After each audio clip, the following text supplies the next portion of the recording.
اعوذ باللہ من الشیطان الرجیم بسم اللہ الرحمن الرحیم وَمَا اخْتَلَفْتُمْ فِيهِ مِنْ شَيْءٍ فَحُكْمُهُ إِلَى اللَّهِ۔ یہاں سے اب مضمون شروع ہو رہا ہے، اس کی تمہید بن رہی ہے۔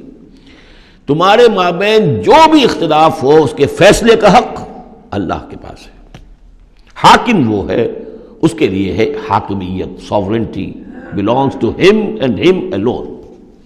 سروری زیبا فقط اس ذات بے ہمتا کو ہے، حکمراں ہے ایک وہی، باقی بتان آزری۔ اس کی حاکمیت کے تحت پورا نظام زندگی کا آ جائے گا تو اس کا نام ہے اللہ کا دین قائم ہو گیا۔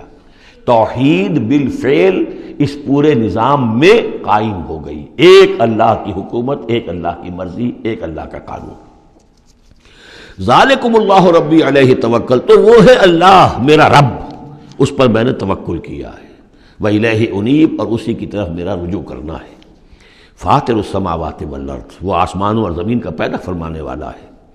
جعل لکم من انفسکم ازواجا، اس نے تمہاری ہی نوع سے تمہارے لیے بیویاں بنا دی، جوڑے بنا دیے۔ ومن الانعام ازواجا، اسی طرح چوپایوں میں بھی ہر سپیشیز کے اندر نر بھی ہے، مادہ بھی ہے۔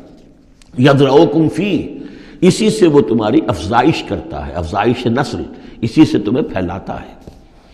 لیس کمثلہ شیء، اس کی یونیک ہستی، اس کے مثال کی سی بھی کوئی شے نہیں۔ اب کیا کریں؟ ایک چیز ایبسلیوٹ نیگیشن کے لیے ہماری زبان میں کوئی اسلوب ہے ہی نہیں، اس جیسی کوئی شے نہیں، اس کی سی کوئی شے نہیں، اس کی مثال کی سی بھی کوئی شے نہیں۔ اب یہ اس سے زیادہ یہ اور اس کے اندر ایمفیسس کا ایبسلیوٹلی یونیک، لا مثل لہ ولا مثال لہ ولا ضد لہ ولا ند لہ، وہ جو بھی آپ الفاظ اتنے بھی جمع کرتے رہیں گے۔ وہو السمیع البصیر، اور وہی ہے سب کچھ سننے والا اور سب کچھ دیکھنے والا۔ لہ مقالید السماوات والارض، اسی کے لیے ہیں آسمانوں اور زمین کی تمام کنجیاں۔ یبسط الرزق لمن یشاء، وہ بچھا دیتا ہے اور کھول دیتا ہے، بسط وسیع کر دیتا ہے، کشادہ کر دیتا ہے رزق کو جس کے لیے چاہتا ہے، ویقدر، اور جس کے لیے چاہتا ہے ماپ تول کر راشننگ کر کے دینا شروع کر دیتا ہے۔ انہ بکل شیء علیم، اور یہ بھی اس کے علم پر ہے کہ کس کے لیے یہ بہتر ہے، کس کے لیے وہ بہتر ہے، وہ ہر چیز کا جاننے والا ہے۔ اب جو آیت آ رہی ہے وہ اس سورہ مبارکہ کا کلائمیکس ہے، اور اس موضوع پر قرآن مجید کا کلائمیکس ہے، اقامت الدین کے موضوع پر۔ شرع لکم من الدین، اے محمد پر ایمان لانے والو، اے مسلمانوں، تمہارے لیے اللہ نے دین میں وہی شے معین کی ہے، ما وصی بہ نوحا، جس کی وصیت کی تھی نوح کو، والذی اوحینا الیک، اور جس کی وحی کی ہے ہم نے اے محمد آپ کی طرف۔ کیونکہ پہلے خطاب ہے لکم، شرع لکم، یہاں امت سے خطاب ہو رہا ہے، شرع لکم، بس صرف فرق یہ کہ یا ایھا الذین آمنوا یا نہیں آیا ہے۔ یہ مکی صورتوں کے مزاج کا تقاضا ہے کہ وہ نہ آئے، لیکن جمع کے صیغے سے واضح کر دیا کہ باقی جگہ ہم دیکھ رہے ہیں کہ واحد کے صیغے میں خطاب کر کے اور بالواسطہ امت، یہاں امت سے خطاب ہے۔ شرع لکم من الدین، تمہارے لیے دین میں وہی شے مقرر کی ہے، ما وصی بہ نوحا، جس کی وصیت کی تھی اس نے نوح کو، والذی اوحینا الیک، اور جس کو کی وحی کی ہم نے محمد آپ کی جانب صلی اللہ علیہ وسلم، وما وصینا بہ ابراہیم و موسیٰ و عیسیٰ، اور جس کی وصیت ہم نے کی ابراہیم کو اور موسیٰ کو اور عیسیٰ کو، ان اقیموا الدین، کہ دین کو قائم کرو۔ دین ایک تو معلوم ہوا اس آیت سے کہ دین سب کا ایک ہے،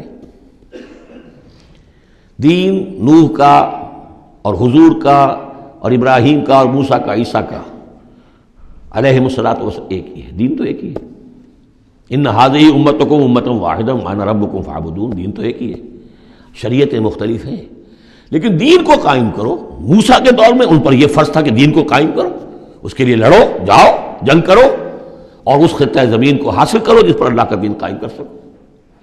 تو صحیح سب کی یہی تھی، جد و جہد یہی تھی۔ توحید کا وہ تقاضا تھا کہ صرف انفرادی طور پر، اول تو یہ کہ صرف عقیدے میں نہیں، اپنے بھی عمل میں توحید جو ہے قبول کرو اور اختیار کرو، اور عمل میں بھی صرف انفرادی نہیں، اجتماعی توحید کو برپا کرنے کے لیے، قائم کرنے کی جد و جہد کرو۔ ان اقیموا الدین ولا تتفرقوا فیہ، دین میں تفرقے میں مبتلا نہ ہو جاؤ۔ الذین فرقوا دینہم، یہ ہم پڑھ چکے ہیں، دین کو پھاڑ دینا، کہ زندگی کے ایک حصے میں اللہ کا حکم مانا جا رہا ہے، دوسرے حصے میں کسی اور کا مانا جا رہا ہے، یہ تفرقہ۔ یا دوسرا تفرقہ کہ آپ اختلاف کر سکتے ہیں کہ رفع یدین زیادہ ثابت ہے، میں کرتا ہوں، کسی کی رائے ہے کہ نہیں امام ابو حنیفہ کا موقف جو ہے وہ زیادہ صحیح ہے، وہ نہیں کرتا، کوئی حرج نہیں۔